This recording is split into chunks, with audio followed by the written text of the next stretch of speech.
হয়তো ওনার ভয়ে কিছু বলেনি। তুমি একবার ভাইয়ের সাথে কথা বলো। বাবা মায়ের রুম থেকে উচ্চ কণ্ঠ শুনে মাহমুদ সেদিকে যায়। দরজা খুলে মাথা ঢুকিয়ে হেসে বলে, আসবো আম্মা? হঠাৎ ছেলেকে দেখে দুজনেই বিব্রত বোধ করে। মাহমুদ রুমে ঢুকে আয়েশ করে বিছানায় বসে বলল, হ্যাঁ, এবার বলো। তুই রাজি? আমি রাজি না হলে কি বিয়ে ঠিক হতো? তুই রাজি? মারিয়াকে আমার খুব ভালো লাগে। তোমরা যেটা কখনো বুঝতে পারোনি সেটা বড় আব্বু বলেছে। আর আমি চাই না তোমরা দুজনে এটা নিয়ে আর ঝগড়া করো। রুমের বাইরে থেকে সব স্পষ্ট শোনা যায়। সবাই খারাপ ভাবছে। মাহমুদ চলে যায়। তারপর থেকে মহিবুল্লাহ আর তানিয়া ব্যস্ত হাতে বিয়ের শপিং করে। সব আয়োজনে যেন কমতি না হয় সে খেয়াল রাখে। ছেলে যেহেতু পছন্দ করে, তাহলে আর না করে লাভ কি? ভাইয়ের বিয়েতে তিতিরের খুশির অন্ত নেই, তাও কার সাথে? তার একমাত্র চাচাতো বোনের সাথে। বিয়ের বাকি মাত্র 2 দিন। এই 2 দিন তিতির নিজেকে খুব ব্যস্ত রেখেছে, কিন্তু বেহা এমন শুভ পুরুষের জন্য আলোচনা করে উঠেছে। সে শতভাগ শিওর যে আরফানের দেওয়া ছবিটা এডিট করা। আজকালকার যুগে এসে এইটুকু বোঝার ক্ষমতা তিতিরের আছে, কিন্তু তাকে এসব পাঠানোর মানে কি? কি বোঝাতে চায় বলটা? সে যে অভিমান করে আছে তা কি বোঝে না? মেয়েরা অভিমান করলে কি করতে হয় জানে না নাকি? ডাক্তার হচ্ছে, প্রচুর ডাক্তার হচ্ছে, মেয়েদের মনই বোঝে না সে নাকি আবার অপারেশন করবে। তিতিরের ভাবনার মাঝে পানি ঢেলে মিমিয়া তার রুমে আসে। তিতিরের পাশে বসে বলল, এরপর তো তোমার পালা আপু, কেমন লাগছে? পাকনা কথা বলবি না। পাকনার কথা কই বললাম? তাছাড়া তোমার আর কি লাগবে? বিয়ে তো আর দূরে হবে না, বিয়ে এই বাড়িতেই তো হবে। কি? মিমিয়া যেভাবে ছুটে এসেছিল আবার সেভাবেই ছুটে চলে যায়। তিতির ভাবে, মিমিয়া কি তার আর আরফানের কথা জানতে পেরেছে? না পারলে এসব বলবে কেন? তিতির চিন্তিত হয়। আরফান আর তার ব্যাপারটা কারো জানার কথা না। কালকে বিয়ে, আরফান মারিয়ার বড় ভাই, সেই হিসেবে তার সবার আগে থাকার কথা ছিল, কিন্তু জোরে ক্লাসের জন্য যেতে পারেনি। এমন হুট করেই বা কেন মারিয়ার বিয়ে ঠিক করা হলো সেটাও বুঝে আসে না। পাত্রকে? পাত্র তারই ভাই মাহমুদ। আরফানের কাছে সব ব্যাপারটাই কেমন লাগে, কিন্তু মাহমুদ পাত্র হিসেবে যথেষ্ট ভালো।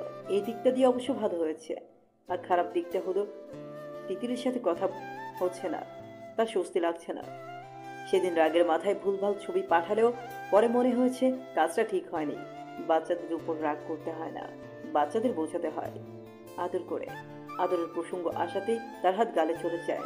বাচ্চাটাকে আদর করতে গিয়েই থাপ্পড় খেয়েছে।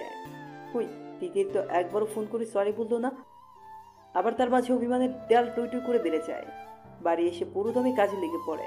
ভুল করেও তিতিরের দিকে তাকায় না, কিন্তু কতক্ষণ না তাকিয়ে থাকা যায়? তিতির আশেপাশে থাকলে তার চোখ যেন চুম্বকের মতো টেনে ধরে। এই যে কালো 3 পিস পরে কেমন হেঁটে যাচ্ছে, তাকে দেখেও দেখছে না। আরফান ফোঁস করে শ্বাস ফেলে। তিতিরের যাওয়ার পানে তাকিয়ে থাকে, মনে মনে বলে, তোর খবর আছে তিতির? ছোটবেলা থেকেই লেখাপড়া ভালো লাগতো না আরশের, তাই তো মেট্রিক পাস করার পরে সিঙ্গাপুর চলে যায়। এই তো এই বছর প্রবাস জীবনের 5 বছরে পা দিল। বাড়িতে বিয়ের উৎসব, তাই এবার তাকে আসতেই হলো। তাছাড়া মাহমুদ তার ছোট হয়ে কিনা তার আগে বিয়ে করে ফেলছে। এই লজ্জাজনক কথা ঢাকতে হলেও তাকে এবার দেশমুখ হতেই হলো। সকালে বাড়িতে এসে পৌঁছেছে। বিয়ের বাড়ি বেশ ঝাঁকানাকা করে সাজানো, দেখেই বিয়ে বিয়ে ফিল হচ্ছে। কালকে বিয়ে, আর আজকে সে এলো। তার আশা নিয়েও বাড়িতে একটা হইচই বেঁধে গেছে। বাড়ির সব কিছুই আরো সে ঠিক লাগলো না। শুধুমাত্র তিতিরকে। এত বড় হয়ে গেছে, আর দেখতেও একদম পরীর মতো সুন্দর। আরশের মনে হচ্ছে সে প্রথম দেখায় প্রেমে পড়ে গেছে। মাহমুদের বিয়েটা শেষ হলেই একটা ব্যবস্থা নিতে হবে। সে কখনোই ভাবেনি বাড়ি এসে এমন একটা পরী দেখা পাবে। বাড়িতে বিয়ের আমেজ লেগেছে ঠিক আছে, কিন্তু ঠিক নেই মারিয়া। সেদিন রাগের বশে ঘুমের ওষুধ খেলেও তাকে কেউ কোনো প্রশ্ন করেনি, বরং প্রশ্নের বদলে শুনতে হয়েছে বিয়ের সংবাদ। খুশি হবে নাকি কি করবে সে বুঝে উঠতে পারেনি। বিয়ে ঠিক হওয়ার পরে মারিয়া মাহমুদের সাথে কথা বলার চেষ্টা করেছে, কিন্তু প্রতিবারই তার সাথে মাহমুদ টু শব্দটি পর্যন্ত উচ্চারণ করেনি। মারিয়া বুঝতে পারছে না এই মুহূর্তে তার কি করা দরকার। হলুদের অনুষ্ঠানে তিতির মনে সবটা রং দিয়ে সাজল। বারবার আরফানের সামনে দিয়ে হেঁটে হেঁটে গেল। আরফানকে দেখিয়ে আরশের সাথে বসে গল্প করলো। আর এটাও লক্ষ্য করলো আরশ তার দিকে কেমন ড্যাব ড্যাব করে তাকিয়ে থাকে। চোখে মুগ্ধতার ছোঁয়া স্পষ্ট ফুটে উঠেছে। ছেলেদের এমন চোখের দৃষ্টি তিতিরের কেমন লাগে, কিন্তু আরফানকে হিংসাত্মক বানানোর জন্য সে আরশের সাথে অনেকক্ষণ ধরে গল্প করে, হাসে। আরফানের মুখের আদল গম্ভীর, শক্ত হয়, চোখের দৃষ্টি হয় কঠিন, না চাইতেও ফুসফুস করে নিঃশ্বাস ছাড়ে। তিতিরের আরশের দিকে তাকালেই বুকে জ্বলন হচ্ছে, দম হাটকে আসছে। উফ, তারই ভুল হয়েছে, মেয়েটাকে ছাড় দেওয়া উচিত হয়নি। থাপ্পড় দিক না হয় মেরে ফেলো, তাও এই পাখিটাকে ঝাপটে ধরা উচিত ছিল। গভীর রাত, ঘড়ির কাঁটা 3টা ছুঁই ছুঁই, বাড়িতে মেহমানে ভরপুর। তিতির মারিয়ার সাথে ঘুমানোর জন্য এসেছে, কিন্তু কিছুতেই ঘুম আসছে না। তার মনে হচ্ছে আরফান তাকে ডাকছে। সে উঠে বসে, ঘুমন্ত মারিয়ার দিকে তাকিয়ে আস্তে করে রুম থেকে বেরিয়ে যায়। রুম থেকে বেরিয়েই তিতির স্তব্ধ হয়ে যায়। আরফান রুমের সামনে দাঁড়িয়ে আছে, যেন তারই অপেক্ষায় ছিল। তিতির বের হওয়ার পরে কোনো কথা বলার সুযোগ না দিয়ে বাজাকোদা করে নেয়, তারপর দ্রুত পা ফেলে ছাদে চলে যায়। তিতির পুরোটা সময় নিঃশ্বাস বন্ধ করেছিল, কেউ দেখে ফেলে কিনা ভয়ে বুকটা ছটফট করছিল। আরফানের গলায় তার হাত ধরে আরফানের গলায় তার হাত দিয়ে আঁকড়ে ধরে রেখেছিল। আরফান ছাদে গিয়ে তিতিরকে নামায়, জোরে কয়েকবার নিঃশ্বাস ফেলে রাগী চোখে তাকিয়ে থাকে। তিতির চুপচাপ তাকিয়ে আছে। আরফান তিতিরের উপর হেলে পড়ে, চেপে ধরে তিতিরের ছোট শরীর। তিতির কেঁপে ওঠে, কিন্তু এমন কিছুর জন্য সে যেন আগেই প্রস্তুত ছিল। ফিসফিস করে বলল, কেউ আসবে। আসবে না। সরুন। না। তিতির চুপচাপ আরফানের দিকে তাকিয়ে আছে। কেউ কাউকে না বললেও দুজনেই জানে, দুজনের মনের কথা। আরফানকে এত কাছ থেকে দেখে বুকটা কেমন করছে, গায়ের মিষ্টি ঘ্রাণে নেশা ধরে যাচ্ছে। তিতির বিভোর হয়ে তাকিয়ে থাকে। আরফান তিতির আঙুলের ভাঁজে নিজের হাত ছুঁয়ে বলল, আরশ ভাইয়ের এত কাছে কেন গেলি? ভাইয়া না, এমনি গল্প করলাম। আরফান তিতিরের গালে ছোট চুমু দিয়ে বলল, হুম, তুই কোনো ছেলের কাছে গেলে আমার একদম ভালো লাগে না। আর যাব না। আপনি কেন অন্য মেয়ের সাথে ছবি তুললেন, তাও এত খারাপ ভাবে? এডিট ছিল গাধি। আমি বুঝেছি। আমার পাখি তো, তাই সব বোঝে। তিতির আর আরফান একে অপরের দিকে বিভোর হয়ে তাকিয়ে থাকলো। তিতির আরফানের গালে হাত ছুঁয়ে আস্তে করে বলল, সেদিনের জন্য সরি, আমার ভুল হয়েছিল। ভালোবাসি তিতির পাখি, তোর মনে একটু জায়গা দিবি? আমি তোকে হিনা খুবই কষ্টে থাকি, মরে যাওয়ার প্রয়াস হয়, আমায় আরো বেশি দিন বাঁচতে দিবি? তিতির উত্তরে শক্ত করে আরফানকে জড়িয়ে ধরে, ফিসফিস করে বলল, খুব ভালোবাসি। আরফান তিতিরের ভালোবাসায় সাড়া দেয়। আজকের ভালোবাসা দুষ্টু মিষ্টি ছোঁয়া দুজনের সম্মতিতে হয়। ভালোবাসা গভীর হয়, দুজনের শ্বাস ঘন হয়ে মিলেমিশে একাকার হয়ে যায়। তিতির আদরে ঘুমিয়ে ওঠে, শক্ত করে আঁকড়ে ধরে আরফানের হাতের বাহু। আরফান হাসে, ফিসফিস করে বলল, এইটুকু আদরেই এমন বেহাল দশা, তাহলে পরে কি হবে? তিতির হাসে, সেই হাসিতে মিশেছিল একরাশ লজ্জা। সে আরফানের বুকে মুখ লুকায়, আকাশের থালার মতো গোল চাচা দুজনের ভালোবাসা দেখে হাসে। ইস, এভাবে যদি পূর্ণতা পেত তারা, সারা জীবন যদি এভাবেই আগলে রাখা যেত তার তিতিরকে। খুব ধুমধামে আনন্দের সাথে বাড়ির প্রথম বিয়ে অনুষ্ঠিত হলো। প্রথমে সবার মন একটু নাখোশ থাকলেও পরবর্তীতে মাহমুদের মনের কথা সবাই জানলে সবাই বেশ খুশি হয়। সে আনন্দে শাহাবুদ্দিন খানের কথা মেনে নেয়। বাড়ির মেয়ে বাড়িতেই থাকলো, ছেলের বউ হিসেবে বাড়ির শান্ত মেয়েটাকেই আনলো। এর চেয়ে আনন্দের আর কি হতে পারে? বোন আর চাচাতো ভাই দুজনের বিয়েতে কোনো কিছুর কমতি রাখতে রাজি না আরফান। মারিয়াকে পরীর মতো করে সাজানো হয়েছে। মারিয়াকে গম্ভীর মুখ মাহমুদের সাথে বসিয়ে ছবি তোলা হয়। মারিয়া কাচুমাচু করে মাহমুদের দিকে তাকায়। বেশে মাহমুদকে দেখার তীব্র ইচ্ছা দমিয়ে রাখতে পারেনি।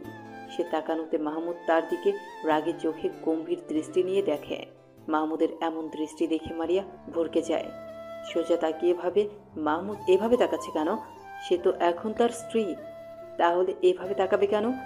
একটু নরম করে আদর মাখা চোখে তো তাকাতেই পারতো, তাই না? নাকি মাহমুদ তাকে বিয়ে করে সুখী না? হাজারো চিন্তায় জর্জরিত হয়ে মারিয়ার মন খারাপ হয়ে যায়। মুহূর্তে মুখের রং বদলে যায়। আরফান ছবি তুলছিল। সদ্য বিবাহিত স্বামী স্ত্রীর এমন গভীর রূপ দেখে বলল, দুজন একটু হাস, মুখটা এমন করে রেখেছিস কেন? আরফানের কথায় দুজনেই হাসার চেষ্টা করে। তিতির পাশ থেকে বলল, ভাইয়া একটু কাছে যাও, এত দূরে বসেছো কেন? তিতিরের কথায় মাহমুদের খুব রাগ হয়। চোখ পাকিয়ে বোনের দিকে তাকায়। ঠিক আছে, কিন্তু এত মানুষের মাঝে কিছু না বললে বাধু ছেলের মতো কাছে যায়। রোমান্টিক ভঙ্গিমায় কয়েকটা ছবি তুলে আবার আগের ভঙ্গিমায় বসে পড়ে। একটু সময়ের জন্য মাহমুদ যখন কাছে এসেছিল তখন মারিয়ার বুকটা ধুক ধুক করে জানান দিচ্ছিল মাহমুদ তার স্বামী, তার একান্ত ব্যক্তিগত পুরুষ। এই পুরুষটা কাগজে কদমে তার নামে লেখা হয়ে গেছে, এখন অন্তরে লেখা বাকি। মাহমুদের অন্তরে মারিয়া আছে কিনা তা সে জানে না, অবশ্য আস্তে আস্তে জেনে নেবে। তার দৃঢ় বিশ্বাস সে মাহমুদের ভালোবাসা জয় করে নেবে। মারিয়া আবার এটাও ভাবে যে মাহমুদ রাজি না হলে কি আর বিয়ে হতো? সব প্রশ্নের উত্তর রাতেই মিলবে। পৃথ্বীরাজকে লুকিয়ে বেড়াচ্ছে। এতদিনের চেনা চাচাতো ভাইকে নিজের সঙ্গী হিসেবে ভাবতে গাল ভারী হচ্ছে। না চাইতে মুখে লাজুক হাসি চলে আসছে। আরফানের মুখোমুখি হলেই রাতের তীব্র ভালোবাসার মুহূর্ত সিনেমার পর্দার মতো চোখের সামনে ভেসে উঠছে। এত করে লজ্জারাঙা মুখে লাল আভার পরিমাণ যেন তরতর করে বাড়ছে। আরফানও কম দুষ্ট না, সে তিতিরকে দেখলেই চোখ মারছে, দুষ্টুমি মাখা চোখে বারবার তার দিকে তাকাচ্ছে। তিতির নিজেকে যথাসম্ভব সংযত রাখছে। তার কেন যেন মনে হচ্ছে তার মনের কথা বাড়ি সবাই জেনে যাবে। রাত 11টা। বাসর ঘর সাজানো হয়েছে। সাদা ফুলের মাঝে লাল বেনারসি পরে মারিয়া জড়সড় হয়ে বসে আছে। মাহমুদকে পাওয়ার তীব্র ইচ্ছা ছিল আজ, সেটা যে আর এত সহজে পেয়ে যাবে তা সে কখনো ভাবেনি। ভালোই ভালোই বিয়েটা তো হলো, কিন্তু এখন তার নার্ভাস লাগছে, ভয়ে গলা শুকিয়ে আসছে। মারিয়া চুপচাপ বসে আছে, মাহমুদের জন্য অধীর অপেক্ষায় বসে আছে। তার অপেক্ষার প্রহর যেন শেষ হচ্ছে না। এভাবে বসে থাকতে থাকতে ছোট মনে উকি দেয় হাজারো স্বপ্ন। লাজ হয়ে সে হাসে, কিন্তু মাহমুদ হাসে না। মাহমুদের জন্য অপেক্ষা করতে করতে তার মন খারাপ হয়। নতুন বউকে এতক্ষণ বসিয়ে রাখার কোনো মানে আছে? রাত 1টা বাজে। মাহমুদ ঘরে আসে। কাঠের ভারী পাল্লা লাগানোর শব্দে মারিয়া দরজার দিকে তাকায়। মাহমুদ চকিত নয়নে একবার মারিয়ার দিকে তাকিয়ে আবার চোখ ফিরিয়ে হ্যাঙ্গার থেকে কাপড় নিয়ে বাথরুমে কাপড় পাল্টাতে চলে যায়। মারিয়া আশায় ছিল মাহমুদ আসলে সে লাজুক হয়ে তাকে সালাম দিবে, মাহমুদ কথা বলবে, আরো কত কি। কিন্তু এই পুরুষ যে পরি তুলল এমন বউকে অবহেলা করে বাথরুমে চলে গেল। কিছুক্ষণ পরে মাহমুদ বেরিয়ে আসলো। মারিয়াকে তার দিকে তাকিয়ে থাকতে দেখে বলল, কাপড় চোপড় পাল্টে শুয়ে পড়ো, অনেক রাত হয়েছে। এই কথাটা বলতে বলতে মাহমুদ বিছানার ফুল সরিয়ে আস্তে করে শুয়ে পড়ে। মারিয়ার মাহমুদের কাজে স্তব্ধ হয়ে যায়, ঠোঁট কেঁপে ওঠে, চোখের কোল বেয়ে গড়িয়ে পড়ে পানির ধারা। মাহমুদের এই অবহেলা সে সহ্য করতে পারে না। বুকে অসামান্য ব্যথা অনুভূত হয়। নিশ্চুপ কান্নায় নিঃশ্বাস বন্ধ হয়ে আসে। বাসরাত নিয়ে সবারই কত স্বপ্ন থাকে, মারিয়ারও ছিল। মাহমুদকে নিয়ে নতুন জীবনে পা দেওয়ার ইচ্ছেটা কত রঙিন ছিল, কিন্তু মাহমুদ এমন করছে কেন? মারিয়া কান্না ভেজা চোখে মাহমুদের দিকে তাকিয়ে আছে। তার এখনো মনে হচ্ছে মাহমুদ উঠে বসে হেসে ফেলবে আর তাকে জড়িয়ে ধরে বলবে, মজা করেছি। কিন্তু না, ঘড়ির কাঁটা টিকটিক করে বয়ে যাচ্ছে। মাহমুদ আর ওঠে না। মারিয়া ফুপিয়ে ফুপিয়ে কাঁদে। নিজের অপরাধ কোথায় তা বুঝতে পারে না। ছোট মেয়ে কাঁদতে কাঁদতে বিয়ের ভারী কাপড় পাল্টানোর কথা ভুলে খাটের একপাশে জড়সড় হয়ে ঘুমিয়ে পড়ে। কান্নার ফোপানোর শব্দ বন্ধ হওয়ার পরে মাহমুদ উঠে বসে। গভীর চোখে অপলক তাকিয়ে থাকে লাল টুকটুকে বউটার দিকে। এতক্ষণ সে সজাগ ছিল। মারিয়ার প্রতিটা কান্নার শব্দ তার কর্ণগোচর হয়েছে। ঘুমন্ত বউটার দিকে তাকিয়ে স্বস্তির নিঃশ্বাস ফেলল। নিজের একটু কষ্ট হলেও মারিয়ার এই শাস্তিটা পাওয়া প্রাপ্য। হাত বাড়িয়ে মারিয়ার কান্না ভেজা ফ্যাকাশে গাল ছুঁয়ে দেয়। খুব ভোরে মারিয়ার ঘুম ভেঙে যায়। পাশে ঘুমন্ত মাহমুদকে দেখে নতুন জীবনে পদার্পণের কথা মনে পড়ে। মাহমুদকে সারা জীবনের জন্য নিজের করে পেয়েছে বলে খুশি লাগছে, আবার তাকে এমন প্রত্যাখ্যান করেছে বলে কষ্টও লাগছে। মারিয়া ঘুম ভাঙার কারণ হিসেবে আবিষ্কার করলো গায়ের ভারী কাপড় আর গহনাগুলোকে। এগুলোর কারণে গরমে ঘুম ভেঙে গিয়েছে। নতুন বউ হিসেবে আজকে তার নতুন শাড়ি পরার কথা। সে অনুযায়ী মারিয়া নতুন কাপড় হাতে নিয়ে বাথরুমে ঢুকে যায়। হালকা গোলাপি শাড়ি পরে বাথরুম থেকে বেরিয়ে মারিয়া হতভম্ব হয়ে যায়, কারণ ততক্ষণে মাহমুদ কাপড় পরে রেডি। মাহমুদের প্রস্তুতির জোগাড় দেখে বুঝতে পারে মাহমুদ ঢাকায় চলে যাচ্ছে। মাহমুদ মারিয়ার দিকে এক পলক তাকিয়ে বেরিয়ে যায়। মাহমুদের এমন কাজে মারিয়া চুপচাপ দাঁড়িয়ে কেঁদে ফেলে। মাহমুদ তো এত নিষ্ঠুর ছিল না, তাহলে হঠাৎ এমন নিষ্ঠুর আচরণ করছে কেন? 15 দিন পরে সুফিয়া খানম সবার সাথে আলোচনায় বসে। আম্মা, আর সেটা তো একটা ব্যবস্থা করা দরকার। হ্যাঁ, তা তো করা লাগবেই। এক কাজ করি, মাহমুদের জন্য যে আকবর আলীর নাতনির কথা বলেছিলাম তা তো আর দেখা হলো না, কিন্তু আরসের জন্য দেখতে তো ক্ষতি নেই। এত মেয়ে দেখা দেখির কি আছে? আমাদের ঘরেই যখন এত সুন্দর পরি আছে, তখন আর বাইরে যাব কি দরকারে? আম্মা, তিতির তো অনেক ছোট, এসব বলবেন না। তুমি চুপ থাকো। মহিলাদের এত কথা বল ভালো না।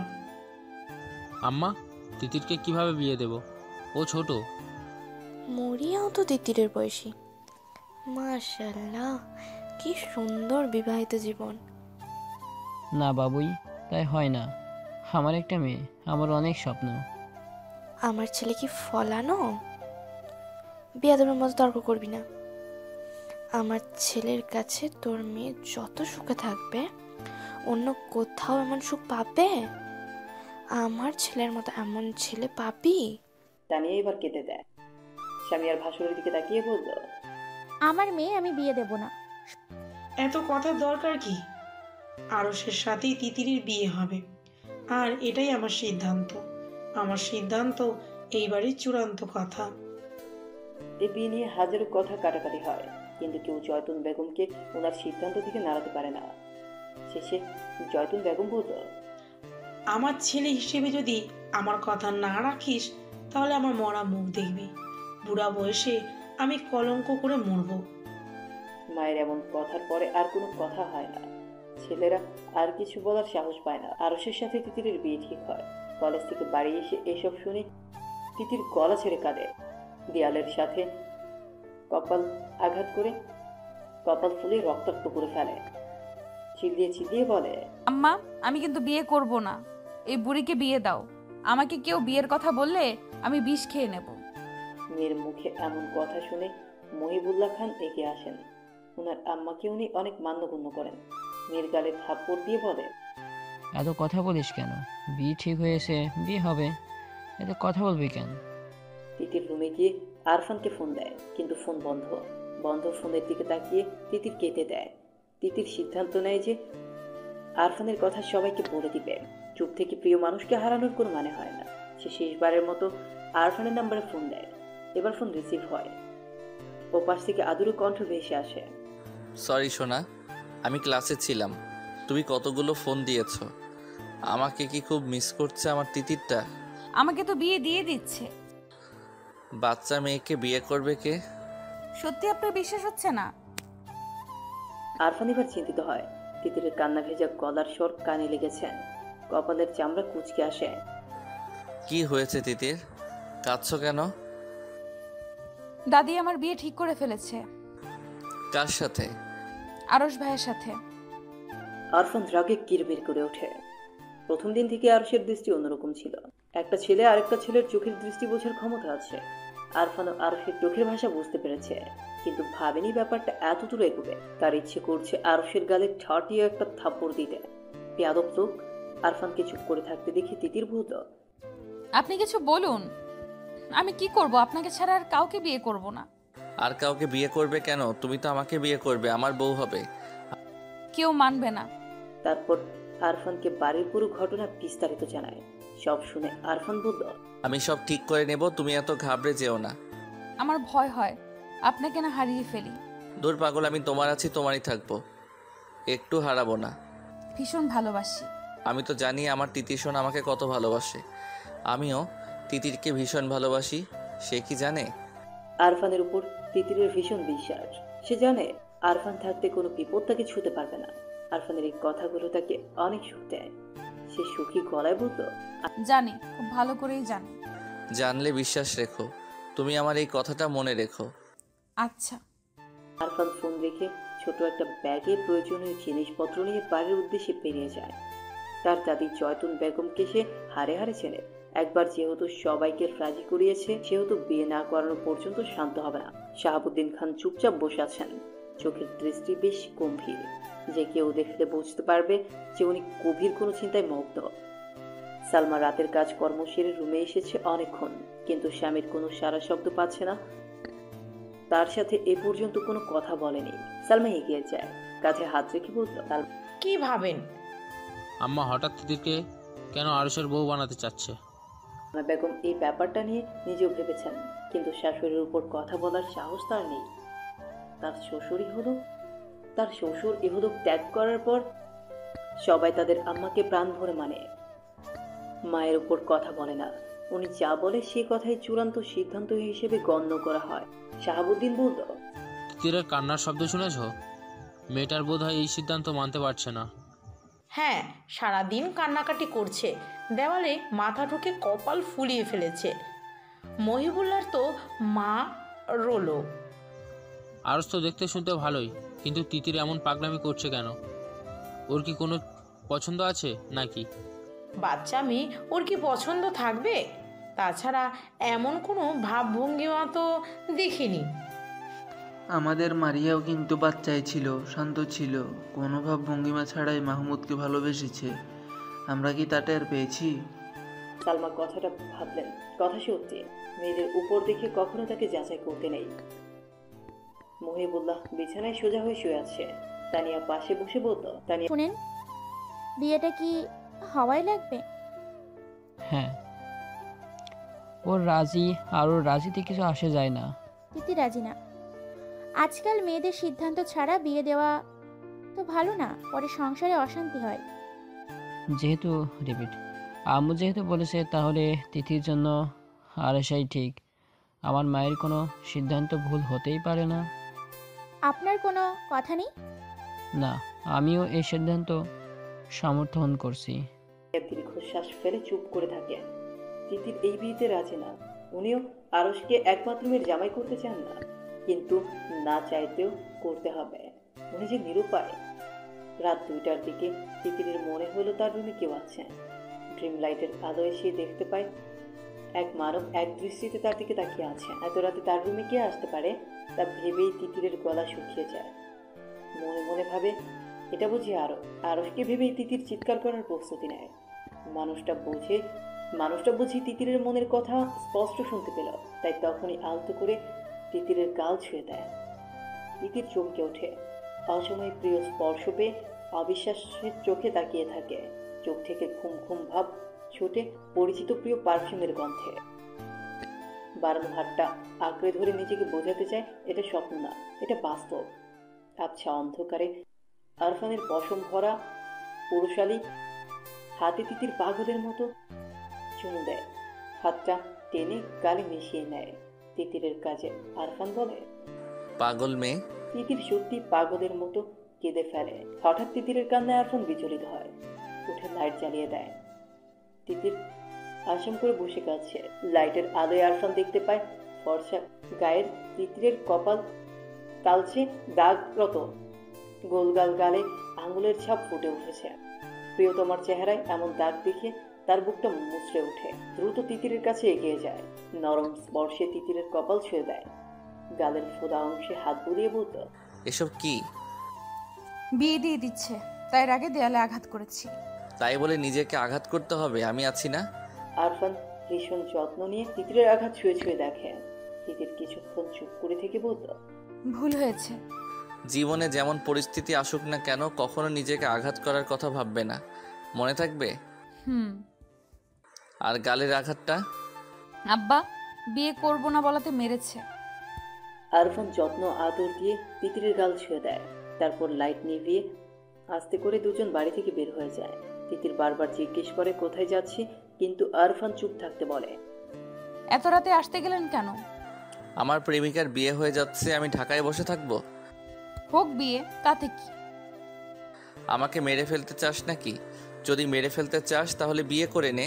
তিতির হেসে আরফানের হাত আঁকড়ে ধরে। আরফান আবার বলল, তুমি পারবে আমাকে ছেড়ে অন্য কাউকে বিয়ে করতে? আমিও মরে যাব। ইস, একদম আমার আত্মা তুমি। তিতিরের কথা শুনে আরফান হাসে। নদীর তীরে এসে থামার পরে তিতির মুগ্ধ চোখে নদীর দিকে তাকিয়ে থাকে। ভরা জোছনায় নদীর পানির টলমল দৃশ্যবান। আকাশে বিশাল থালার মতো চাঁদ, মাঝে মাঝে ঝিঝি পোকার লোকচুরি চোখে পড়ছে। তিতির হাসে, বিড়বিড় করে বলল, এত সুন্দর। বাড়িতে যাওয়ার সময় এমন দৃশ্য দেখে ভাবলাম আমার তিতিরকে এই সৌন্দর্য থেকে বঞ্চিত করা ঠিক হবে না, তাই তো তোমাকে নিয়ে আসলাম। মন ভালো লাগছে? খুব। দুজনে ঘাটে বাঁধা একটা নৌকায় উঠে বসে। তিতির বলল, নৌকা চালাবে কে? আমি চালাবো। আমি তোমার মাঝি। উজান গাঙ্গে বৈঠা বাইয়া লইয়া যাবো শ্বশুর বাড়ি। যদি কন্যা থাকো তুমি রাজি? সারাদিনের কান্না টেনশন সব ভুলে আরফানের ছন্দ শুনে খিলখিল করে হেসে ওঠে। ভীষণ আহ্লাদি গলায় বলল, মাঝি আমারে তোমার মন পাজরে নিয়ে যাও, যেখানে কেউ খুঁজে পাবে না। আর একটু অপেক্ষা করো সুন্দরী, এই মাঝি তোমাকে সমুদ্রে ডুবিয়ে আবার উঠাবে। সাঁতার জানো তো? সাঁতার জানি না, তবে মাঝির সাথে থাকতে চিন্তাও করি না। মাঝি শিখাবে। হ্যাঁ, খুব ভালো করে শিখাবো। তিতির নৌকার পাটাটনে মাথা রেখে শুয়ে পড়ল। আরফানের দিকে তাকিয়ে বলল, সারা জীবনের জন্য তুমি আমার মাঝি হয়েই থেকো, আমার উজান ঘাটের মাঝি। থাকবো। শুনছো চাঁদ, এই মাঝি আমার, শুধু আমার। তুমি সাক্ষী থাকলে কিন্তু। তিতির তারাভরা আকাশের দিকে তাকিয়ে মুগ্ধ হয়। এত সুন্দর রাতের আকাশ সে আগে কখনো দেখেনি, কিংবা কখনো এর রূপ উপভোগ করার চেষ্টা করেনি। আজকে এমন মধুর রাত উপভোগ করানোর জন্য সে আরফানের উপর কৃতজ্ঞ। মাঝ নদীতে যাওয়ার পরে আরফান নৌকার বৈঠা তুলে নেয়। ধীর পায়ে গিয়ে তিতিরের কাছে যায়। আরফানের উপস্থিতিতে তিতির চোখ খুলে তাকায়, মিষ্টি করে হাসে। আরফান দাঁড়িয়ে থাকে। আরফানকে দাঁড়িয়ে থাকতে দেখে তিতির দাঁড়ায়। দুজন দাঁড়ানোর জন্য নৌকা তুলে ওঠে। ভয় পেয়ে তিতির আরফানের হাত আঁকড়ে ধরে। আরফান হেসে তিতিরকে কাছে টেনে নেয়। সহস্র গলায় কৌতুক করে বলল, মাঝিকে সারা জীবনের জন্য চাও, আবার নৌকায় সামান্য দোলায় ভয় পাও? এমন হলে তো হবে না অসুন্দরী। হবে হবে, এই সুন্দরীর জন্য সব হবে। রাতের জোরালো হাওয়ায় নৌকা আপনা আপনি চলছে। তিতির সামনের দিকে তাকিয়ে বলল, টাইটানিক ছবিটা দেখেছো? অনেকবার, কতবার দেখেছি তার হিসাব নেই। জাহাজে রোজ আর জ্যাক যেমন পাখি হয়েছিল, চলো না তেমন পাখি হই। ঝুমরা ঝিঝি পোকার ঝিঝি ডাক ব্যতীত আর কোনো শব্দ নেই। চারপাশ স্তব্ধ হয়ে আছে। আকাশের চাঁদ তারা মিটি মিটি হেসে যেন তাদের ভালোবাসা দেখছে। এমন মধুর পরিবেশে যদি প্রিয়তম পাশে থাকে, তাহলে আরফান ঠিক থাকে কি করে? কোনো নেশাদ্রব্য সেবন না করে তিতিরের নেশায় আসক্ত হয়। নিজেকে হারাতে ইচ্ছে করে ছোট তিতিরের মাঝে বেসামাল ইচ্ছেরা আশকারা দেয়। তার এমন দিশেহারা অবস্থায় তিতির যখন আবদার করে সে রোজার জ্যাকের মতো পাখি হতে চায়, তখন আরফানের ইচ্ছে করে জ্যাকের মতো রোজকে আদর করতে, একটু ছন্নছাড়া হতে। আরফান নিজেকে শান্ত করতে জোরে নিঃশ্বাস ফেলে। তিতির আরফানের শান্ত অথচ চঞ্চল চোখের দিকে তাকায়। তার বুকের খাঁচায় হৃৎপিণ্ডটা বেসামাল ভাবে লাফাচ্ছে। আরফানকে খুব ভালোবাসতে ইচ্ছে করছে। পাগলের মতো আরফানের বুকে লেপ্টে থাকতে ইচ্ছে করছে। তিতির খুব ভালো করে জানে এই ভাবনাগুলো ভাবা অন্যায়, কিন্তু তার অবাধ্য পাগলাটে মন এগুলো ভাবছে। নিঝুম রাতে প্রিয় মানুষের আঙুলের ছোঁয়া তার বুক কাঁপিয়ে দিচ্ছে। আরফানের এমন শান্ত চোখের দৃষ্টি তাকে আরো পাগল করে দিচ্ছে। আরফানের গায়ের ভীষণ পরিচিত ঘ্রাণটা এত ভালো লাগছে। আরফান হাসে, হাত দিয়ে তিতিরের দুই হাত আঁকড়ে ধরে পাখির মতো ডানা মেলে। দুজন চোখ বন্ধ করে রাখে। খোলা নদীর উত্তাল বাতাস এই কপত কপতিকে নিবিড় ভাবে ছুঁয়ে যায়। আরফান তিতিরের কানের কাছে মুখ নিয়ে ফিস ফিস করে বলল, ভালো লাগছে? ভীষণ। আরফান তিতিরের দিকে তাকিয়ে থাকে।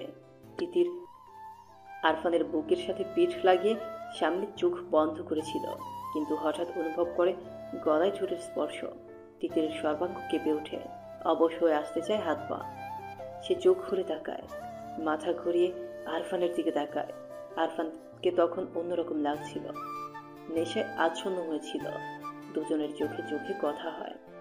আরফান টুক করে তিতিরের ঠোঁট স্পর্শ করে বলল, ভালোবাসি। তিতির এক দৃষ্টিতে তাকিয়ে আছে। তিতিরের চোখের ভাষায় কিছু ছিল যা আরফানের বুক কাঁপিয়ে দিল। মাঝ নদীতে এক গভীর চুম্বনের সূচনা হলো। উন্মাদ হয়ে গেল দুজন। কিছুক্ষণ পরে আরফান শক্ত করে তিতিরকে আঁকড়ে ধরে ফিসফিস করে বলল, আমি সবাইকে মানিয়ে জলদি বিয়ে করে নেব, প্রমিস। তুমি খুব দুষ্টু। আমি তোমাকে বিয়ে করব না। কাকে করবে? আরশকে? না, তোমাকে। নৌকার পাটার তলে দুজন শুয়ে আকাশের দিকে তাকিয়ে থাকে। চাঁদটা কেমন ঝলমল করছে। তিতিরের মনে হলো একটু আগে তাদের ভালোবাসার সাক্ষী হয়ে চাঁদ হাসছে। সে লজ্জা পায়, আরফানকে জড়িয়ে ধরে। আরফান বলল, কি হলো? চাঁদ সব দেখে নিয়েছে। তিতিরের কথায় আরফান হবু করে হেসে ওঠে। এই মেয়েটা কাছে থাকলে দুনিয়া এত সুখী লাগে। সে তিতিরের কপালে ভালোবাসার স্পর্শ এঁকে দেয়। চাঁদকে সাক্ষী রেখে মাঝিকে পার্মানেন্ট করেছ। চাঁদকে সাক্ষী রেখেই মাঝির আদরে আদরি হলে। তুমিই আমার মাঝি। আজকে আমার তিতির আমাকে তুমি করে বলছে। আরফান হাত বাড়িয়ে নদী থেকে পানি এনে তিতিরের গায়ে দেয় আর বলে, মাঝিরা দুষ্টুই হয় গো সুন্দরী। গভীর রাত, সবাই ঘুমালেও মারিয়ার চোখের তারায় যেন ঘুমের দেখা নেই। মাহমুদ তার ঘুম কেড়ে নিয়েছে। কি নিদারুণ ব্যথায় তাকে জড়িয়ে রেখেছে। তাকে লোকটা জানে উনি এত নিষ্ঠুর, এটা মারিয়া জানা ছিল না। আগে না হয় মারিয়া ওনার কেউ ছিল না, কিন্তু এখন তো মারিয়া ওনার স্ত্রী। আচ্ছা, এটা মানা গেল যে সারাদিন কাজ নিয়ে ব্যস্ত থাকে, তাই মারিয়ার কথা মনে করার সুযোগ পায় না। কিন্তু রাতেও কি কাজ করে? এমন একান্ত নিরিবিলি রাতে কি তার কথা মনে হয় না? মাহমুদের কথা ভাবতে ভাবতে মারিয়ার গাল ভিজে ওঠে।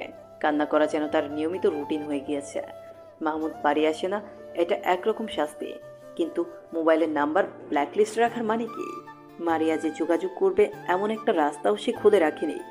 মারিয়া হঠাৎ বুঝতে পারে তার মোবাইলটা মৃদু কেঁপে উঠছে। সে পানি ভরা চোখে ঝাপসা দৃষ্টি মিলে মোবাইলের দিকে তাকায়। এত রাতে কে ফোন দেবে? মাহমুদের কল দেখে আনন্দে মারিয়ার দম বন্ধ হয়ে যায়। কাপা কাপা হাতে ফোন রিসিভ করতে গেলেই তা কেটে যায়। মারিয়া হতভম্ব হয়ে তাকিয়ে থাকে। ফোন রিসিভ করার আগেই কেটে গেল। আফসোসে মারিয়ার মরে যেতে ইচ্ছে করলো। তখনই আবার ফোন এলো। মারিয়ার সাথে সাথে রিসিভ করে, কিন্তু কথা বলতে পারে না। কোনো এক অজানা কারণে তার গলা দিয়ে কথা আসছে না। মাহমুদ বোধহয় তার কথার অপেক্ষা ছিল। সে চুপ দেখে মাহমুদ বলল, মারিয়া। মারিয়া কেঁপে ওঠে, চোখ বন্ধ করে মাহমুদের গলার সুর অনুভব করে। মাহমুদ আবার বলল, ঘুমিয়ে গিয়েছো? না। এত রাত হলো, ঘুমাওনি কেন? আপনি বাড়ি আসেন না কেন? বাড়ি আসবো কেন? কেন আসবেন জানেন না? না। ও আচ্ছা। কি আচ্ছা? আসতে হবে না। তুমি কি আমার উপর রাগ করে আছো? না। মারিয়া শোনো, হুম। তোমার জন্য একটা সারপ্রাইজ আছে। কি সারপ্রাইজ? কালকে বাড়িতে আসছি। মারিয়ার হাত পা ঠান্ডা হয়ে যায়। তাকে এক গ্রাস লজ্জা এসে ঝাপটে ধরে। সে কট করে ফোনটা কেটে দেয়। ইস, এত লজ্জা লাগছে কেন? সকালে ঘুম ভাঙার পরে তিতিরের ঠোঁটের কোণে মিষ্টি হাসি লেগে থাকে। খুশি মনে নাস্তা করতে যায়। খাবার টেবিলে এমন হাস্যোজ্জ্বল চেহারা তিতিরকে দেখে সবাই অবাক হয়। কালকে সারাদিন বিয়ে করবে না বলে কান্নাকাটি করেছে, আর আজকে কিনা এত খুশি। সবাইকে তার দিকে এমন করে তাকিয়ে থাকতে দেখে তিতির ভ্রু কুঁচকায়। ইশারায় জিজ্ঞেস করে, কি? জয়তুন বেগম আরফানের মা সালমার দিকে তাকিয়ে বলতো, দেখছো সালমা, বিয়ের কথা শুনলে প্রথম মেয়েরা একটু কাঁদে, তারপর ঠিক হয়ে যায়। জয়তুন বেগমের কথা শুনে তিতিরের মুখের হাসি উঠে যায়। সে যে আরফানের সান্নিধ্যে এসে এমন খুশি হয়েছে তা কি করে বোঝাবে? মুখ অন্ধকার করে বলতো, এই জন্য কি হাসতেও পারবো না? আমি বলেই দিয়েছি বিয়ে করব না। তুমি বেশি বুঝো দাদি। মহিবুল্লাহ তার মায়ের প্রতি অগাধ সম্মান। তার মায়ের মুখের উপরে কথা বলা একদম পছন্দ করেন না। মেয়ের এমন চটাং চটাং কথায় উনি বিরক্ত হয়। রেগে বলল, সামর্থ্য ফোন করছি, তোমাকে জন্ম দিয়েছি, বড় করেছি, এবার বিয়ে দেব। একদম বেশি কথা বলবে না। আম্মা সবার থেকে ভালো বোঝে। উনি যেহেতু বলেছে বিয়ে দিতে, তাহলে বিয়ে হলেই মঙ্গলজনক হবে। তিতির স্তব্ধ হয়ে তার আব্বার দিকে তাকিয়ে আছে। মঙ্গল? আরফানকে ছাড়া তার কোনো কিছুই মঙ্গল হবে না। ওনাদের সবার মনোভাব দেখে মনে হচ্ছে যে কোনো মুহূর্তে বিয়ে হয়ে যেতে পারে। সে আশেপাশে মাথা ঘুরিয়ে আরফানকে খোঁজে, কিন্তু কোথাও আরফান নেই। তিতির বিমর্ষ হয়। আরফান তাকে বলেছিল সে সবাইকে বুঝিয়ে বলবে, কিন্তু এখন এই মুহূর্তে মানুষটাকে দেখতে পাচ্ছে না। অথচ এখনই কথাটা বলার সুযোগ ছিল। তিতির খাবার রেখে উঠে তার রুমে চলে যায়। তার পিছু পিছু আরশও যায়। সবাই যেন ব্যাপারটা দেখেও দেখলো না। ওনাদের ধারণা দুজনেরই বিয়ে হবে। এখন একটু আলাদা কথা বলতেই পারে। আরশ গিয়ে তিতিরের খাটে বসে। তিতির আরশের দিকে তাকিয়ে বলল, কি ব্যাপার ভাইয়া, এখানে এসেছেন কেন? হবু বউয়ের কাছে আসতে সমস্যা কি? আপনার হবু বউ কে? তুমি? আমি আপনাকে বিয়ে করব না, এই আশায় ঘুম নষ্ট করবেন না। না, এখন তো মন ভরে ঘুমাচ্ছি। বিয়ের পরই ঘুমের ব্যাঘাত ঘটাবো। আরফান হাই তুলতে তুলতে রুমে ঢুকে তিতিরের বিছানায় শুয়ে আরশের দিকে তাকিয়ে বলল। তিতিরের বিছানায় আরফানকে এমন সহজ স্বাভাবিকভাবে শুয়ে পড়তে দেখে আরশ বিরক্ত হয়। তার প্রশ্নে বলল, বিয়ের পর মানুষ নিশ্চয়ই সুখে থাকে। এত পড়ালেখা করে কি করলি যদি এটাই না বুঝিস? না মানে দুঃখেও তো ঘুম না আসতে পারে। তিতির আমাকে কোনো দুঃখ দেবে না, তাই না তিতির? আমি তো আপনাকে বিয়েই করব না। তিতিরের কথায় আরফান হু হু করে হেসে ওঠে। আরশ বলল, তা আজকে রাতে দেখা যাবে। আরশ চলে গেলেও তিতির স্তব্ধ হয়ে তাকিয়ে থাকে। আরফান হাতের ইশারায় তিতিরকে চুমু দিয়ে বলল, নো চাপ বেবি, मैं हूं ना। তিতির হাসে। আরফান উঠে বেরিয়ে যায়। যাওয়ার আগে তিতিরের কপালে পড়ে থাকা চুলগুলোকে ফু দিয়ে আরো এলোমেলো করে দিয়ে যায়। তুমি আমাকে বিয়ের প্রস্তুতি নাও, দেখা যাবে যে কোনো মুহূর্তে এসে বলবো কবুল বলো তিতির। আরফানের পাগলামিতে তিতির হাসে।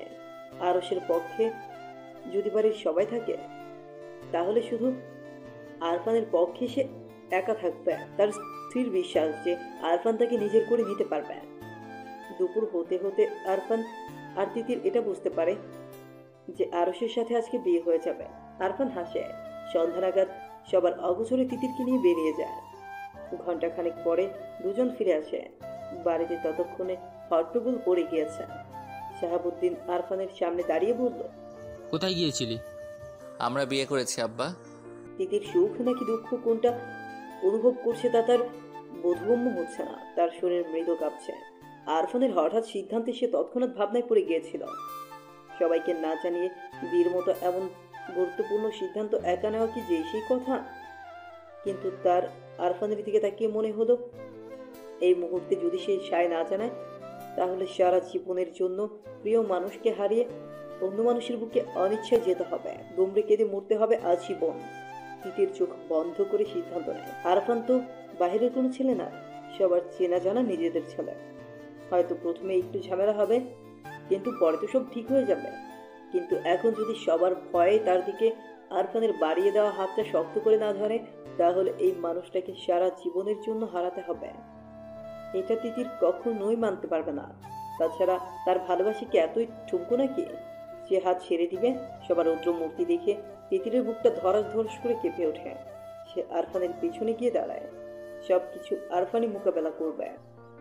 আরফান তার সদ্য বিবাহিতা স্ত্রীর দিকে তাকিয়ে বুঝতে পারে তিতির ভয় পাচ্ছে।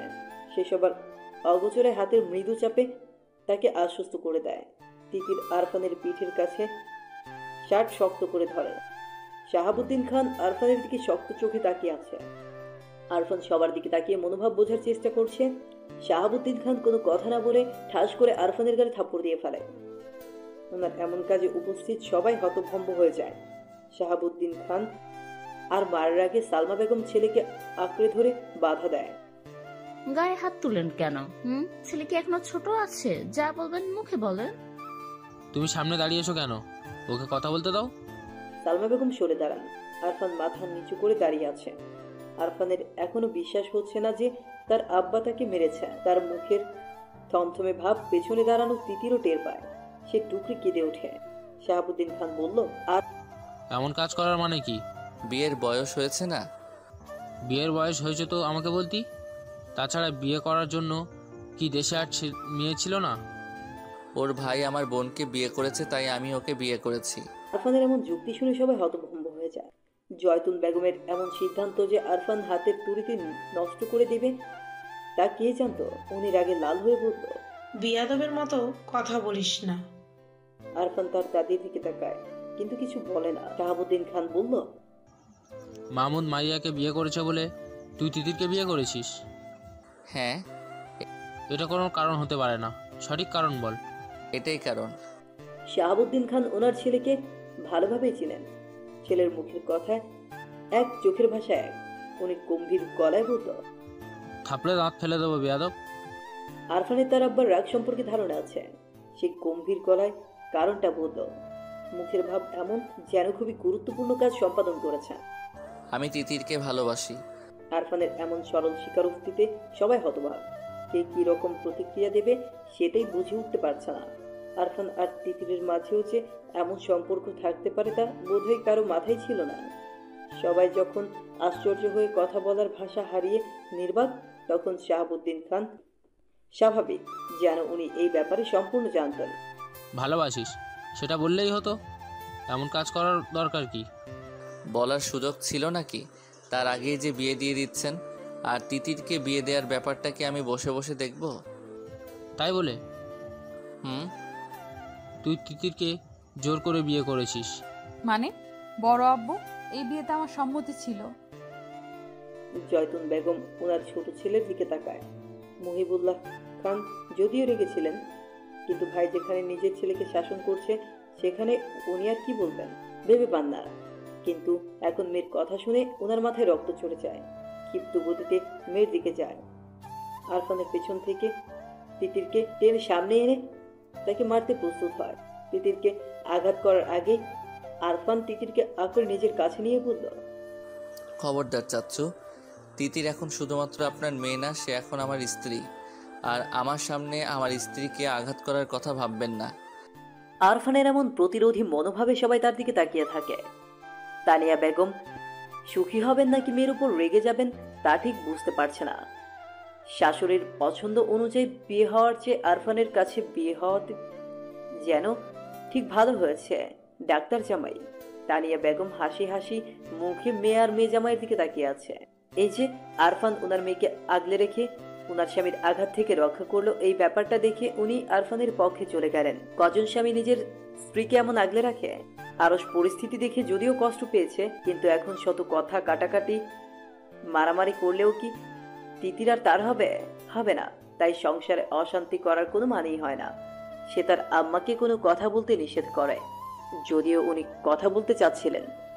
আরস তার বড় মামার দিকে তাকিয়ে বলল, নিজেদের মতামত জানিয়ে এইসব করা উচিত ছিল। আমরা মেনে নিলে এমন চোরের মতো বিয়ে করতে হতো না। আরফান আর তিতির চুপ করে থাকে। ওদের এমন চুপ করে থাকতে দেখে যেন শাহাবুদ্দিনের রাগ হুহু করে বাড়ে। বেয়াদব দুটো, কথা বলিস না কেন? নির্লজ্জের মতো কাজ করে এখন চুপ করে আছিস, যা রুমে যা। আরফান হাসে। তিতিরের হাত ধরে তাকে রুমের দিকে নিয়ে যেতে চায়। তার কাজ দেখে শাহাবুদ্দিন খান বলল, এই বেয়াদব, ওকে কোথায় নিয়ে যাচ্ছিস? আমার রুমে। কেন? আমার বউ তো আমার রুমেই থাকবে। সালমা, এই বেয়াদবকে বলো এমন অনুমতিবিহীন নির্লজ্জের মতো বিয়ে করেছে, কিন্তু তিতির ইন্টারমিডিয়েট পাশ করার আগে যেন ওর দিকে পা না বাড়ায়। বেয়াদব ছেলে, নিজেও গোল্লায় যাবে, মেয়েটাকেও নেবে। আরফান হতবিহ্বল চোখে তার আব্বার দিকে তাকিয়ে থাকে। এটা কি ধরনের শাস্তি? বউ কাছে না দিয়ে শাস্তি দিয়ে কি তাকে মেরে ফেলতে চাইছে? তার মনে হচ্ছে এই শাস্তির চাপে সে মরে যাবে। সবাই গম্ভীর মুখে যার যার রুমে চলে গেল। তিতিরও আরফানের দিকে তাকিয়ে তার রুমে চলে যায়। আরফান চুপচাপ তার রুমে চলে যায়। বিয়ে করলো কেন যদি বই কাছে না থাকে? মাহমুদ বাড়ি এসে সব শুনে কিছুক্ষণ থমকে বসেছিল। আরফান তিতিরকে পছন্দ করেছে সেটা তার চোখেই পড়েনি। সে মূলত আজকে আরশার তিতির বিয়ে এই উপলক্ষে এসেছিল। বাড়ি এসে শুনে বিয়ে ঠিকই হয়েছে, কিন্তু পাত্র বদলে গিয়েছে। সে খাওয়া দাওয়া করে রুমে যায়। রুমে যাওয়ার সাথে সাথে মেইলি সুভাষ নাকি আসে, আর তাতেই বুকের ভেতরটা কেমন ধিম ধিম তালে জানিয়ে যায় এই রুমে তার প্রিয়তমা থাকে। মারিয়া বারান্দায় দাঁড়িয়ে আছে। মাহমুদের সামনে যেতে তার লজ্জা লাগছে। মাহমুদ মারিয়ার কাছে এসে দাঁড়ায়।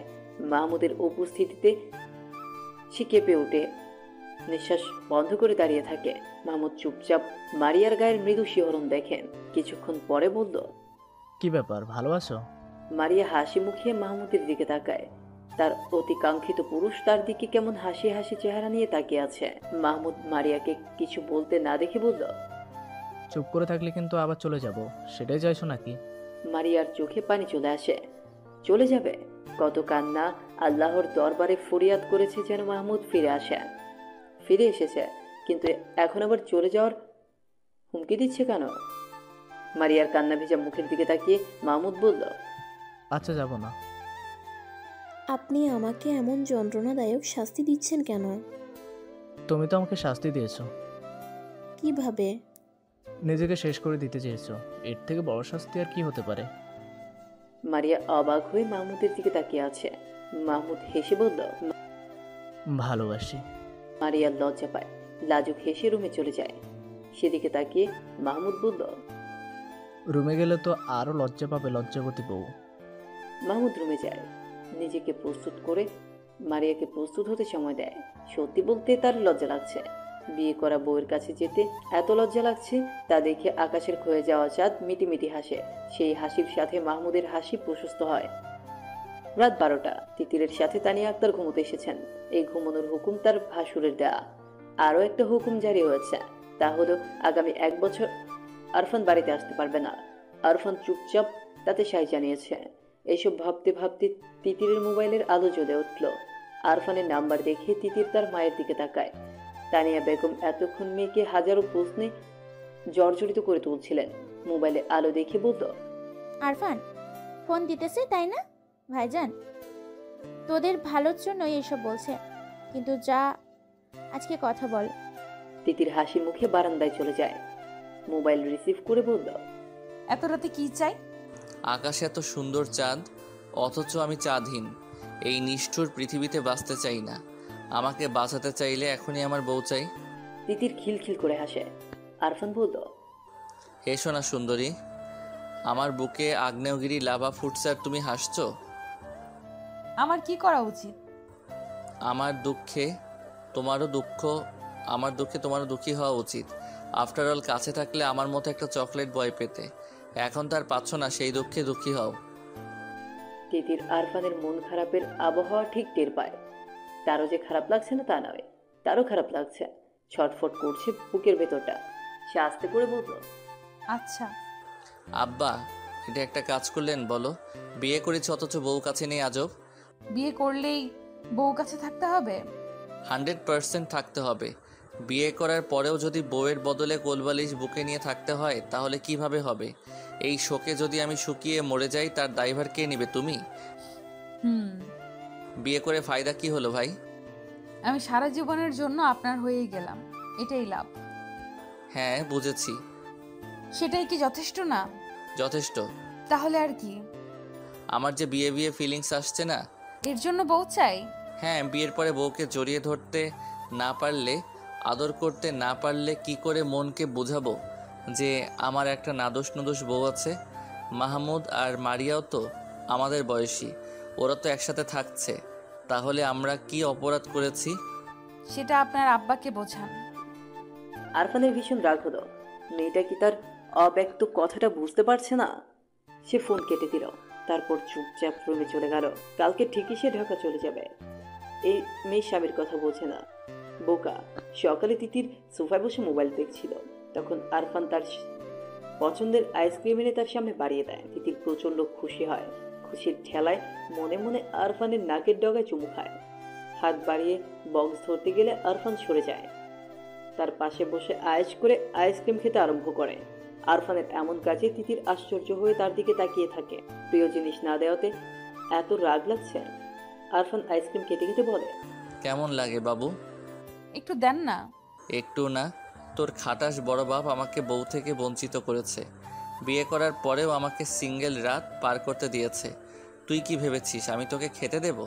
কখনো না। প্রিয় জিনিস কাছে থাকার পরেও না ছুতে পারা, না খেতে পারার কষ্ট কি হতে পারে এবার বোঝ। আপনি আমায় গাধা, সেটা তো কথার কথা বলেছি। তিতির আরফানের কথা বিশ্বাস করল না। সে আরফানের আইসক্রিম খাওয়ার দিকে তাকিয়ে ছুটে রুমে চলে যায়। মনে মনে ভাবে, জামাই কি এমন লাগামহীন হয়? উফ, জয়তুন বেগম মুখ ভার করে বসে আছে। আরফান ওনার মনোবাসনা এমন এক তুড়িতেই যে নষ্ট করে দেবে তা উনি কল্পনাও করেনি। ওনার কথার অবাধ্য হওয়ার সাহস কি করে হলো? ছেলেটা এত বিয়াদবতা আগে কখনো চোখে পড়েনি। নাতের সামান্য আবদার রাখতে না পারার কষ্টে মুখ ভার করে সোফায় বসে আছে। এবারের ছেলে মেয়েগুলোর এত খারাপ, একটা আরেকটার সাথে প্রেমে মশগুল হয়ে গেছে, মান সম্মান পুরো শেষ। আরো রুম থেকে বেরিয়ে তার নানির বিষণ্ণ চেহারার দিকে তাকিয়ে রু কুচকায়। তার নানি আর মা একটু বেশি প্রতিক্রিয়া জানাচ্ছে, যা মোটেও শুভ নয়। হ্যাঁ, সে তিতিরকে পছন্দ করেছিল, বিয়ে করার আশা বুকে মাথা নাড়া দিয়ে উঠেছিল। কালকে তিতির আর আরফানকে স্বামী স্ত্রী রূপে দেখে তার যে খারাপ লাগেনি, এটা একদম মিথ্যা কথা। তারও কিঞ্চিত খারাপ লেগেছে। ঘন মেঘে মনটা নিমিশেই ভরে গিয়েছিল, কিন্তু সে তো আর বাচ্চা না। সঠিক ভুল বোঝার ক্ষমতা তার রয়েছে। সে তিতিরকে পছন্দ করেছে। বিয়ের প্রস্তাব দেওয়ার আগে তিতিরের থেকে সম্মতি নেওয়া উচিত ছিল। ওর পছন্দ অপছন্দ আছে কিনা সেটা জানা উচিত ছিল, কিন্তু সে সেটা না করে বিয়ের আয়োজন শুরু করেছে। কিন্তু তার পছন্দেই কি বিয়ে হবে? সে পছন্দ করেছে তিতিরকে, কিন্তু তিতির সে যে পছন্দ করে আরফানকে। দুজনের মতেই তো বিয়ে হয়, একজনের মতে কিছু হয় না। এখন অবশ্য আরফানের কোনো আফসোস নেই। তিতি আরফানের কাছে সুখী। সে না হয় তার সুখ সন্ধানী পাখি খুঁজে নিবে, কিন্তু তার নানির প্রতিক্রিয়া সবার চোখে পড়ার মতো। আরশের ধারণা জয়তুন বেগমের এমন প্রতিক্রিয়ার জন্যই তার মামা আরফান আর তিতির কেমন শাস্তি দিয়েছে। বিয়ে করার পরেও আলাদা থাকবে এমন হবে কেন? এটা কি ঠিক? সে জয়তুন বেগমের কাছে গিয়ে বসে। নানি, জয়তুন বেগম নাতির দিকে তাকায়, কিন্তু কোনো কথা বলে না। আরশ তার নানির নিশ্চুপ চেহারার দিকে তাকিয়ে বলল, নানি তোমার কি মন খারাপ? না। তোমার ব্যাপারটা শুধুই বাড়াচ্ছ। তোর চাওয়াটা পূরণ করতে পারলাম না, তিতিরকে এনে দিতে পারলাম না। নানি, তিতিরকে আমি পছন্দ করেছিলাম, তাই বিয়ে করতে চেয়েছি। কিন্তু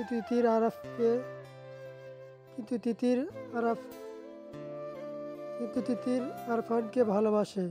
তাহলে আমি বিয়ে করব কিভাবে? তিতি কি কোনো পণ্য নাকি যে কিনে আনবো? তিতির যদি কোনো পণ্য হতো তাহলে আমি আমার সর্বস্ব দিয়ে হলেও তিতিরকে আমার করে নিতাম। এখন অন্য কাউকে নিজের করে নিব। এসে কি মেয়ের অভাব নাকি? তুমি আর আম্মা এমন করা বন্ধ করো। কি করলাম আমরা? এমন মন খারাপ করে থাকোই বলে তো মামা আরফানকে এমন শাস্তি দিল। ভালো হয়েছে। এটা ভালো হলো কি করে? ওরা এখন স্বামী স্ত্রী, তাদের আলাদা করার সিদ্ধান্ত কখনোই ভালো হতে পারে না। আমি কি করতে পারি? তুমি মামাকে বলবে, মামা নিশ্চয়ই এত বড় সিদ্ধান্ত নেবে না। জয়তুন বেগম আরশকে যেমন ভালোবাসে, তেমনি আরফান আর তিতিরকেও ভালোবাসে। আরশের মনোবাসনা পূরণ করতে না পেরে তাদের উপর ক্রুদ্ধ হয়েছিলেন, কিন্তু বিয়ে যেহেতু হয়ে গিয়েছে, এখন আর আলাদা করা আসলেই ঠিক হবে না। একে অপরের উপর সম্পূর্ণ অধিকার রয়েছে। শাহাবুদ্দিন খান আর মহিবুল্লাহ খান একসাথে বসে আছেন। দুজনেই বিভ্রান্ত, মায়ের কথা রাখতে পারেনি, তাই তাদের মন বিমর্ষ। জয়তুন বেগমকে দেখে শাহাবুদ্দিন খান নড়ে চড়ে বসলেন, বললেন, আম্মা, আপনার কথা রাখতে পারিনি, আমি লজ্জিত। আম্মা, আপনি চাইলে ওদেরকে আরো বড় শাস্তি দিতে পারবো। জয়তুন বেগম মাথা নেড়ে না করে। ছেলেদের নিজের মনোবাসনা জানায়। শাহাবুদ্দিন আর মহিবুল্লাহ দুজনেই জানে তাদের সিদ্ধান্তটা ভুল ছিল, কিন্তু ছেলে মেয়েগুলো অনুমতিবিহীন এমন কাজ করাতে প্রচুর রাগ হয়েছিল। পারতপক্ষে তারা দুই ভাই মায়ের বাধ্যগত সন্তান। ছেলে মেয়ের এমন কাজে শুধু ওনারা না, বিশেষ করে জয়তুন বেগম অখুশি ছিলেন। এখন মায়ের সিদ্ধান্ত শুনে তারা চুপচাপ বসে থাকে। শাহাবুদ্দিন খান গলা উঁচু করে ওনার স্ত্রী সালমা বেগমকে ডাকে। আরফানকে ঢাকায় যেতে নিষেধ করে। ছেলে ঢাকা না যেতে বলার কারণ শুনে উনি খুশি হয়ে যায়। তা কারণ নজরে না পড়লেও ছেলের গম্ভীর চেহারা ছেলের বিষণ্ণ চেহারা ওনার নজরে ঠিকই পড়েছে। সারাটা দিন কেমন ছটফট করে কাটিয়েছে। উনি দেরি না করে ছুটে রুমের দিকে যায়। আরফান ঠাস ঠুস করে প্রয়োজনীয় জিনিসপত্র বেগে নিচ্ছে। রাগে নাকের পাটাতন ফুলে ফুলে শ্বাস বের হচ্ছে। তার বাপ তার সাথে এত বড় শত্রুতা কি করে করতে পারলো? কতদিনের আশা ছিল তিতিরকে নিজের করে পাওয়ার, কিন্তু এখন বিয়ে করার পর কাছে পাবে তো দূরের কথা, একটু কথা বলারও ফুরসত মিলছে না। আর তিতির গাধাটাও চোখের ইশারা বোঝে না। আরফান কয়েকবার কাছে ডেকেছে, কিন্তু দূরে দাঁড়িয়ে ছলো চোখে তাকিয়ে থেকেছে। আরফানের মনে হচ্ছে সে উত্তাল সমুদ্রে আছে। ঘূর্ণিঝড়ের তাণ্ডবে সে ছিন্ন ভিন্ন হয়ে যাচ্ছে। তখনই সালমা বেগম এসে তাকে শাহাবুদ্দিন খানের কথাটা বললেন। ওনার বলা কথাটা যেন উত্তপ্ত মরুভূমির মাঝে এক পশলা বৃষ্টির মতো আরফানের মনকে শীতল করে দিল। গোছানো ব্যাগ বিছানার এক পাশে রেখে সে বসে পড়ল। রাত 12টা। মাহমুদ খাটে বসে মারিয়ার দিকে তাকিয়ে আছে। মারিয়া অনেকক্ষণ যাবৎ মাথার চুল আঁচড়াচ্ছে। আয়নার সামনে দাঁড়িয়ে আঁচড়ানো চুল আবার আঁচড়াচ্ছে। আজকে যেন মাথার চুল সব প্যাঁচ লেগে গেছে। মাহমুদ এক দৃষ্টিতে মারিয়ার দিকে তাকিয়ে আছে। তার মুখে মিষ্টি হাসে।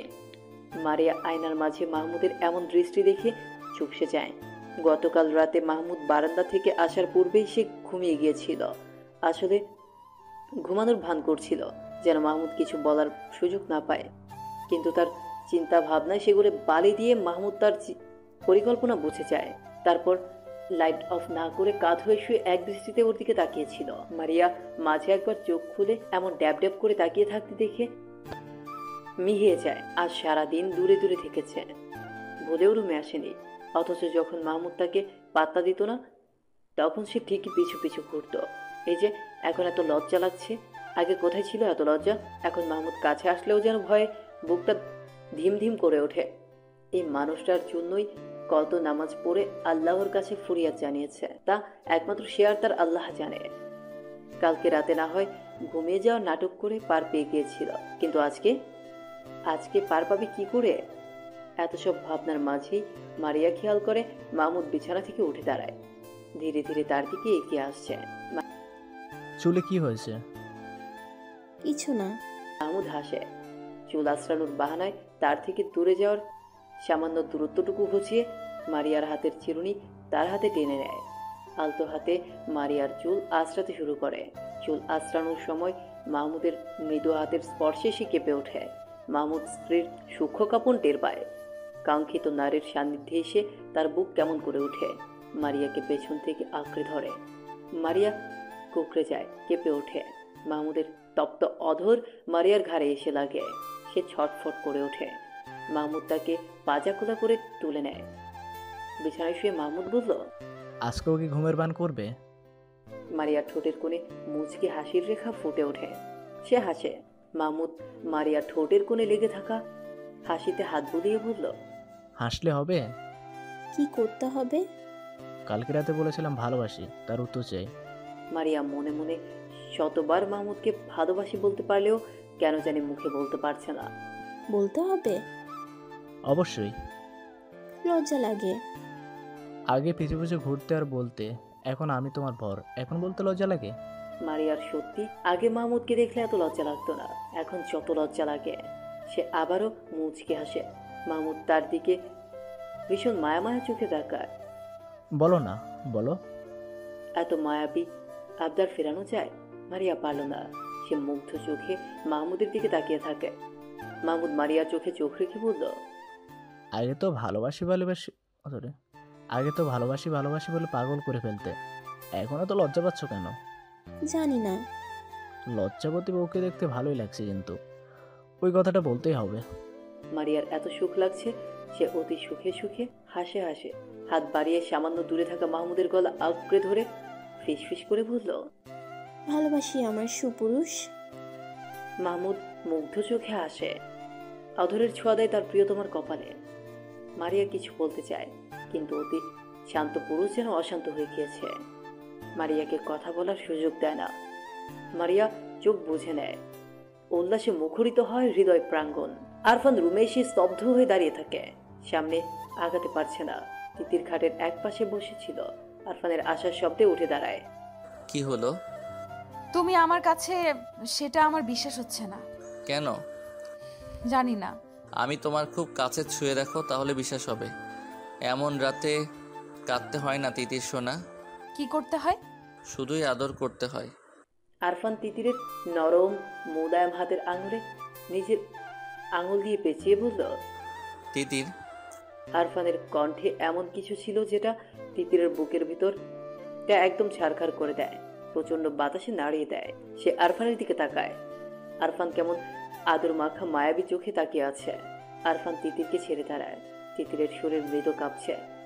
আরফানের চোখে তার সবই পরিলক্ষিত হয়। সে তিতিরের হাত ধরে বলে, আমার তিতির পাখি, আমি তোমার মাঝি হই। কথা দিচ্ছি সারা জীবন এর থেকেও বেশি ভালোবাসবো। তিতির মাথা নাড়ে। আরফান আর তিতির কেমন ঘোর লাগা চোখে তাকিয়ে থাকে, তারপর একে অপরকে জড়িয়ে ধরে। আরফান আধো আধো কথায় তিতির খিলখিল করে হাসে। আরফান পরম মমতায় বিবাহিত স্ত্রীর কপালে ভালোবাসার স্পর্শ দেয়। দুজনের মনে ভালোবাসার উচ্ছ্বাস। কাঙ্ক্ষিত মানুষকে কাছে পেয়ে সমুদ্রের উত্তাল গর্জন ওঠে হৃদয় মাঝে। আরফান তিতিরকে পাখির মতো উঠতে দেয়।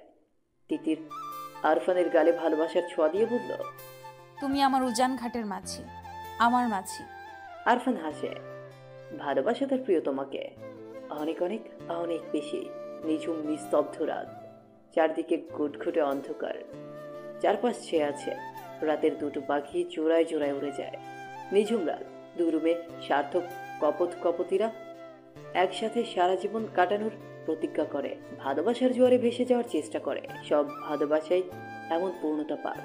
শত বাধা অতিক্রম করে আরফান, তিতির, মাহমুদ, মারিয়ার মতো সবাই পূর্ণতা পাক।